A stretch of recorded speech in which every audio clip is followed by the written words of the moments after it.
అందరికీ నమస్కారం. రఘురామ్స్ గాంధీగిరి యూట్యూబ్ ఛానల్కి స్వాగతం, సుస్వాగతం. ఈరోజు మనం తీసుకున్నటువంటి అంశం నాయకత్వ లక్షణాలు. ప్రస్తుత సమాజంలో ప్రతి వాళ్ళు కూడా నాయకత్వ లక్షణాలు అలవాటు చేసుకోవాల్సిన అవసరం ఉంది. కారణం ఏంటంటే, ఎటువంటి ఉద్యోగం చేసినా ఒక వ్యక్తిపరంగా కాకుండా కొంతమంది గ్రూప్తో అంటే టీం వర్క్గానే పనిచేయాల్సినటువంటి పరిస్థితులు ప్రస్తుత సమాజంలో ఉన్నాయి. కుటుంబాన్ని నిర్వహించాలన్నా, ఒక ఆఫీసులో చక్కగా పనిచేయాలన్నా, ఒక గ్రూప్తో చక్కగా కలిసిమెలిసి ఉండాలన్నా ఈ నాయకత్వ లక్షణాలు చాలా అవసరం.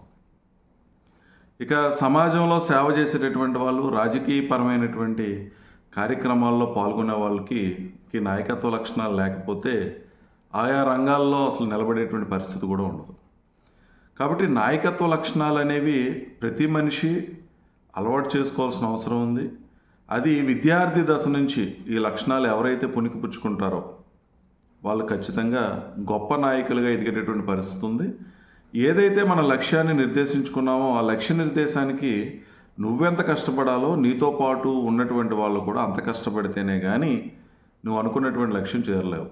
మనిషి సంఘజీవి. సంఘంలో జీవించేటప్పుడు అందరితోనూ కలిసిమెలిసి ఉండాలి, అందరినీ మెప్పించగలగాలి, ఒప్పించగలగాలి. నువ్వు నిర్దేశించుకున్నటువంటి లక్ష్యంలో వాళ్ళు కూడా నీ లక్ష్య సాధన కోసం పనిచేసేలా నువ్వు వాళ్ళని మలుచుకోవాల్సినటువంటి అవసరం ఉంటుంది. కాబట్టి ఈ నాయకత్వ లక్షణాలు, ఈ లీడర్షిప్ క్వాలిటీస్ అనేది ప్రతి మనిషికి చాలా అవసరం. కాబట్టి ఏ లక్షణాలు ఉంటే మంచి నాయకుడు అవుతాడు, ఏ లక్షణాలు మనం అలవాటు చేసుకోగలగాలన్న దాని గురించి మనం ఖచ్చితంగా తెలుసుకోవాల్సినటువంటి అవసరం ఉంది. నాయకుడు అనేటువంటి వాడు ఒక చక్కటి విజన్ కలిగి ఉండాలి. విజన్ అంటే దూరదృష్టి కలిగి ఉండాలి. తనకు ఒక చక్కటి ప్రణాళిక ఉండాలి. ఆ ప్రణాళిక సాధన కోసం ఎప్పుడైతే ప్లానింగ్ వేసుకున్నాడో ఆ లక్ష్యాన్ని తను ఈజీగా చేరుకోగలిగే అవకాశం ఉంటుంది. అంటే లీడర్కి ఒక గోల్ అనేది చాలా అవసరం. ఏమి చేయాలనుకుంటున్నాం, ఏమి సాధించాలనుకుంటున్నాం, ఏ లక్ష్యాలు మనం నిర్దేశించుకున్నాం, ఆ లక్ష్యాల నిర్దేశం కోసం ఏ రకమైనటువంటి ప్రణాళికలతో ముందుకెళ్ళాలనేటువంటి క్లియర్గా ఒక ఐడియా అనేది లీడర్కి ఉండాలి. ఆ దూరదృష్టి అనేది చాలా అవసరం. ఈ విజన్ లేనటువంటి వాళ్ళు ఎట్టి పరిస్థితుల్లోనూ తను ముందుకు వెళ్ళలేడు, మిగిలినటువంటి టీం సభ్యులను కూడా ఆ దిశగా ముందుకు తీసుకెళ్ళలేనటువంటి పరిస్థితి ఉంటుంది. కాబట్టి లీడరు మంచి విజన్ కలిగి ఉండాలనేటువంటి విషయాన్ని మనం గమనించగలగాలి. మరొకటి, ఎవరైనా చూపించినటువంటి మార్గంలో మనం ప్రయాణిస్తే అది లీడర్షిప్ అవ్వదు. లీడర్ అనేటువంటి వాడు ఒక కొత్త మార్గాన్ని అన్వేషించగలగాలి. ఎవరు ప్రయాణించినటువంటి ఒక మార్గాన్ని మనం ఏర్పాటు చేసి దాంట్లో మనం ముందు నడిస్తే నువ్వు నడిచినటువంటి ఆ మార్గంలో నీ వెనకాల ఉన్న వాళ్ళందరూ కూడా నడిచేటటువంటి పరిస్థితి ఉంటుంది. అంటే లీడర్ ఒక మార్గనిర్దేశిగా ఉండాలి. ఎవరో ఫాలో అయిందాన్ని మనం ఫాలో అయితే కొన్ని సందర్భాల్లో విజయం సాధించవచ్చు, సాధించలేకపోవచ్చు. కాబట్టి ఎవరు నడవనటువంటి ఒక మార్గాన్ని మనం ఏర్పాటు చేసుకొని ఒక పాత్ను మనం క్రియేట్ చేసుకొని ఆ పాత్లో మనం వెళ్ళగలిగినటువంటి సామర్థ్యాన్ని లీడర్ అనేవాడు అలవాటు చేసుకోవాల్సిన అవసరం ఉంది.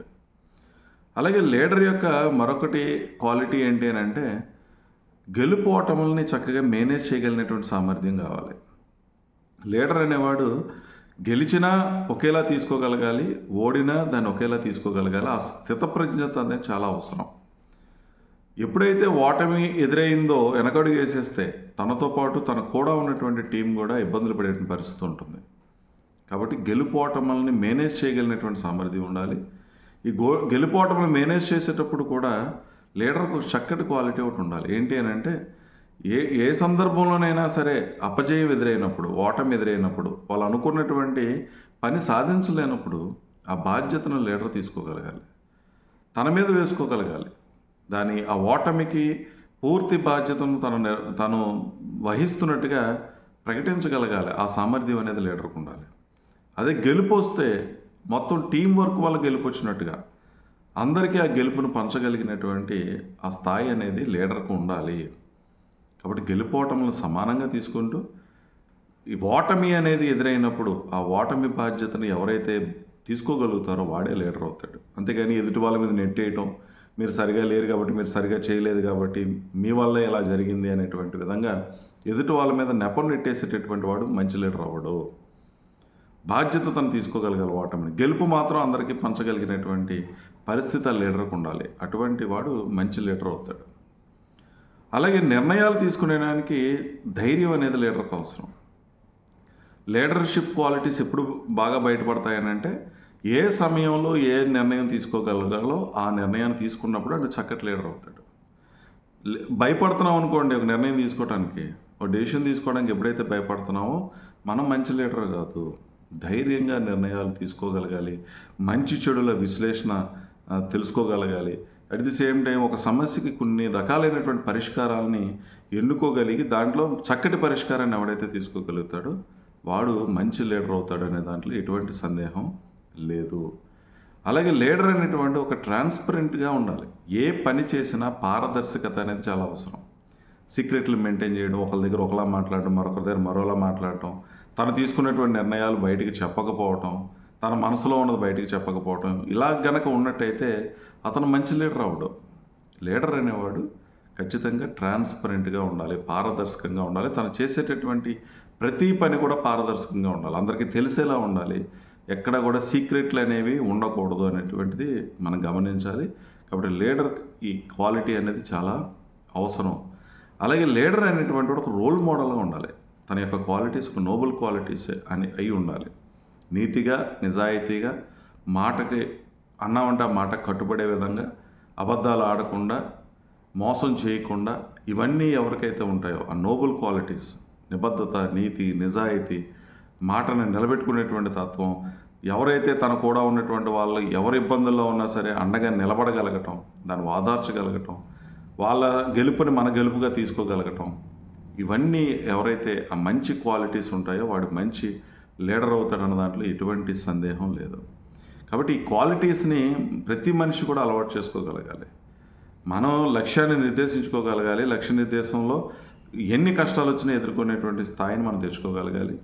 లీడర్ అనేటువంటి వాడు తనతో పాటు ఉన్న వాళ్ళ యొక్క కష్ట సుఖాల్లో పాల్పంచుకోగలగాలి, గెలుపుని పంచగలగాలి, వాళ్ళని నిరంతరం మోటివేట్ చేసేటటువంటి సామర్థ్యం కలిగి ఉండాలి. అంతేగాని నిరుత్సాహపరిచేలా మాట్లాడటం, వాళ్ళని కించపరుస్తూ మాట్లాడటం, మాట సరిగా లేకపోవటం, దుర్భాషలు ఆడటం, ఇవన్నీ చేస్తాడు మంచి లీడర్ అవడు. అత్యంత ముఖ్యంగా సమయాన్ని వాళ్ళకి కేటాయించగలగాలి, వాళ్ళ టీం మెంబర్స్కి సమయాన్ని కేటాయించగలగాలి. రాజకీయాల్లో కూడా ఈరోజు సక్సెస్ అయినటువంటి వాళ్ళకి, ఫెయిల్ అయినటువంటి వాళ్ళకి ఈ క్వాలిటీస్లో ఉన్నటువంటి వ్యత్యాసాలే. గెలిచిన తర్వాత ఒకలాగా, ఎన్నికల సమయంలో ఒకలాగా ప్రవర్తించడం, కార్యకర్తలను గౌరవాలు ఇవ్వకపోవటం, విలువ ఇవ్వకపోవటం, పట్టించుకోకపోవటం, అలాగే ప్రజల పబ్లిక్కి సరిగా దగ్గరగా ఉండకపోవటం, ఇవన్నీ ఫెయిల్యూర్కి గల ప్రధానమైనటువంటి కారణాలు. కాబట్టి ప్రతి ఒక్కరూ అనుకుంటే లీడర్ అవ్వడం ఖచ్చితంగా జరుగుతుంది. అంటే లీడరు తయారవుతాడా పుడతాడా అనేటువంటి ఒక ప్రశ్నకి లీడర్ అనేటువంటి వాడు వాళ్ళలో ఆ లీడర్షిప్ క్వాలిటీస్ అనేది ఇన్హెరెంట్గా రావాల్సిందే, అందులో అనుమానం లేదు. కానీ దాన్ని సానపడితేనే కానీ బయటికి వచ్చేటటువంటి పరిస్థితి లేదు. కాబట్టి ఈ లక్షణాలన్నీ మనం కూడా పుణికిపుచ్చుకొని మంచి లీడర్గా ప్రతి ఒక్కరు ఎదగాలి. మీరు ఎంత బాగా చదువుకున్నా ఈరోజు ఇండివిజువల్గా నువ్వేమీ సాధించలేవు, ఒక గ్రూప్గానే మనం చేయాలి. టీం వర్క్ అనేది చాలా ఇంపార్టెంట్ ప్రస్తుత సమాజంలో. ఆ టీంతో పనిచేయగలిగినటువంటి సామర్థ్యం మనకు ఉండాలి అని అంటే ఈ క్వాలిటీస్ అన్నీ ఉండాలి. మనం చక్కగా మాట్లాడగలగాలి, కమ్యూనికేట్ చేయగలగాలి, ఎదుటి వ్యక్తిని గౌరవించగలగాలి. ఇవన్నీ కూడా ఈ లీడర్షిప్ క్వాలిటీస్లో ఉంటాయనేటువంటి విషయాన్ని గమనించి మీరు కూడా చక్కటి లీడర్లు అవుతారని, ఈ సమాజంలో మంచి వ్యక్తులుగా గుర్తింపు తెచ్చుకుంటారని, మీ రంగాల్లో మీరు ఏదైతే అనుకున్నారో అనుకున్నది సాధించే విధంగా ముందుకు వెళ్ళాలని ఆశిస్తూ, ఇంత సమయాన్ని వెచ్చించి ఈ వీడియోని చూసిన ప్రతి ఒక్కరికి పేరు పేరున ధన్యవాదాలు తెలియజేస్తూ సెలవు తీసుకుంటా ఉన్నాను. ఈ వీడియో మీకు నచ్చినట్లయితే లైక్ చేయండి, షేర్ చేయండి, కామెంట్ చేయండి. మరిన్ని వీడియోల కోసం ప్రక్కనే ఉన్న బెల్ ఐకాన్ను క్లిక్ చేయండి. నా ఛానల్లో వచ్చే మరిన్ని ఇంట్రెస్టింగ్ వీడియోల కోసం సబ్స్క్రైబ్ చేయండి రఘురామ్స్ గాంధీగిరి యూట్యూబ్ ఛానల్.